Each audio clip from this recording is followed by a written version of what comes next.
Hey guys, welcome back to the channel. I hope you're doing well and I hope you're excited for this video. And I hope you had a great weekend. I certainly had fun and I've been doing well.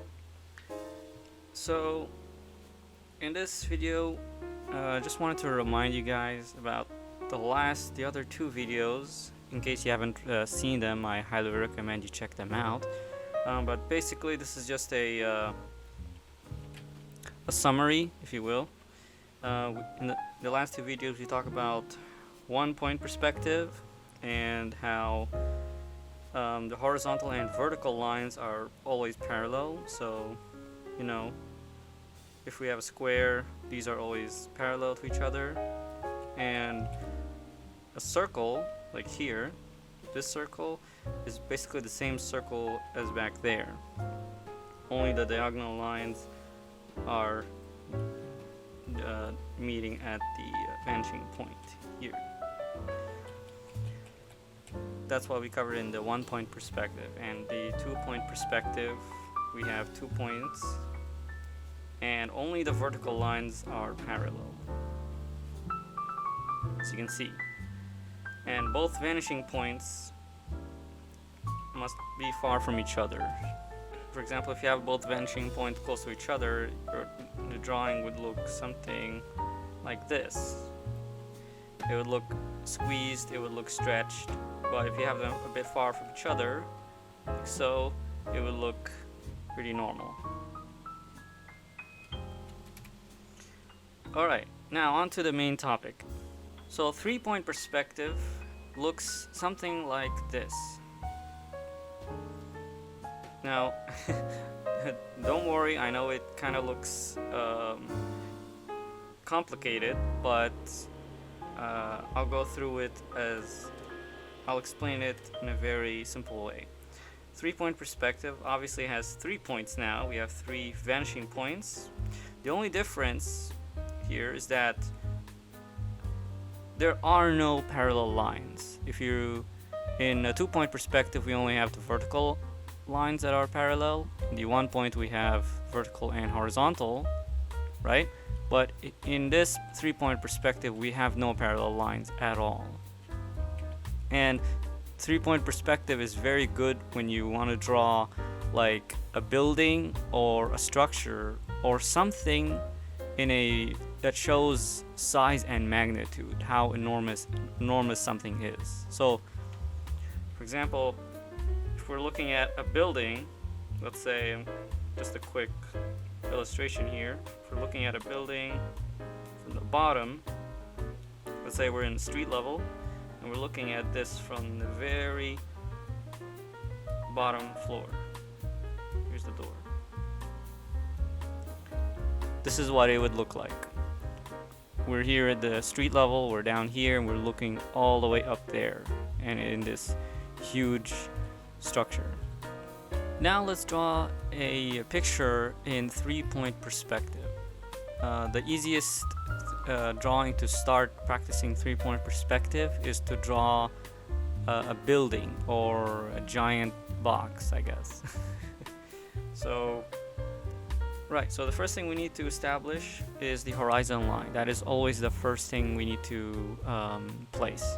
So if we're looking at something up, if we're looking up towards a building or seeing more of the sky, so we're obviously going to draw the horizon line down here. That is our horizon line. Now we have 3 point perspective. We have 3 vanishing points. So I'm going to place one here on the left, one on the right, and notice how I always put a large space between them. And now here's the important part in 3 point perspective. When you're drawing the third one up here at the top, be sure to always give more space. So see the distance between these two? Well, the distance here is greater, is far higher and further than the 2 points below. Why? Well, the reason why we want the vanishing point at the top to be very far and high is to also not distort our picture. So for example,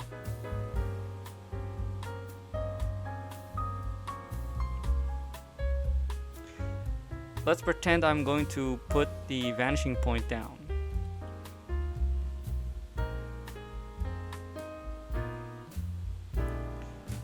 If I were to drop the vanishing point like this, the image inside here would look very much distorted.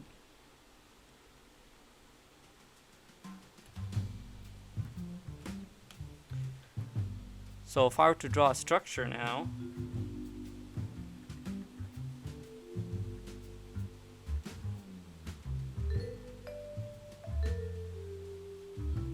it would look fine, except that it's a little bit off now. Unless, of course, that's the kind of style or the kind of drawing you want your piece to look. But it would look squeezed, as you can see. That is why it's always better to place the vanishing point higher to further emphasize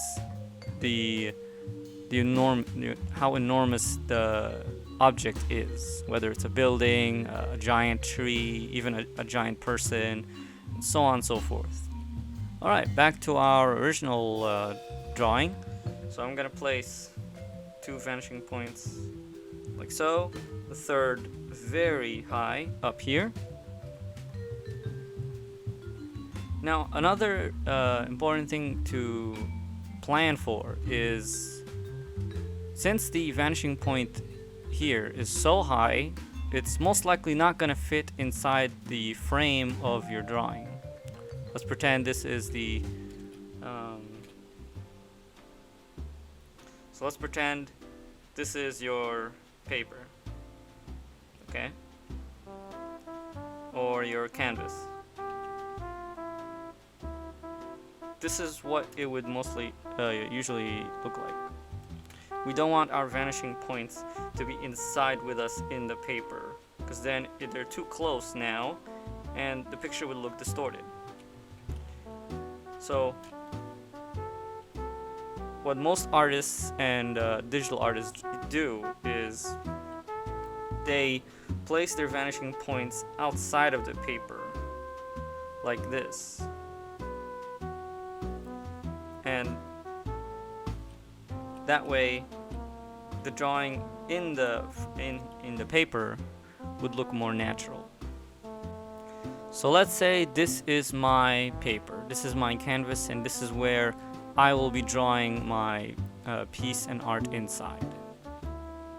So I zoom in and I will lightly draw the grid, the lines leading to the vanishing points.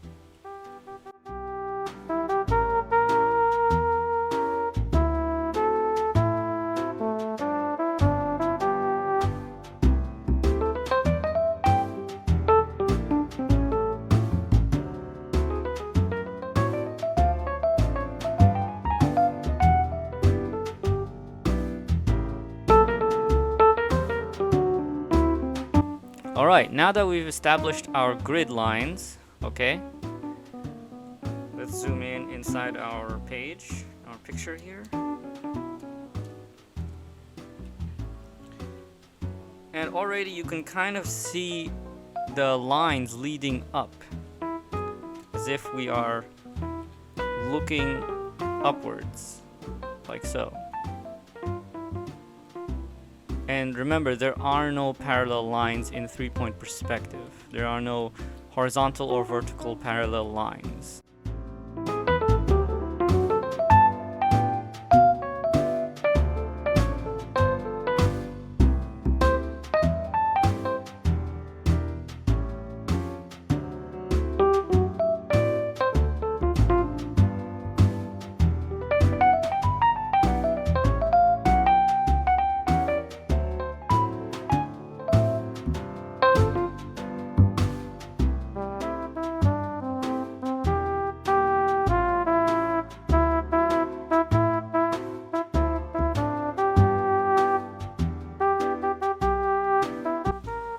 remember in the previous video, if you want to find the middle or the center of a surface or a side of a building, simply cross the corners and there you have the center of that building.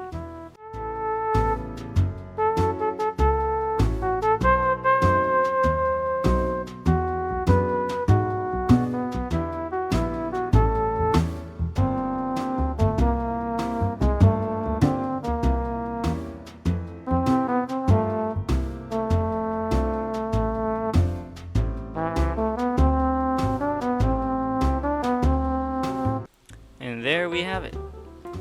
We have one building, and just like that, we have made a 3-point perspective. Well, I hope you guys enjoyed this video, and I hope it's been helpful. And I guess that's it. We've covered all 3-point perspectives, all the perspectives we have. Be sure to let me know what you think, and I'll see you guys in a future video. Alright, take care.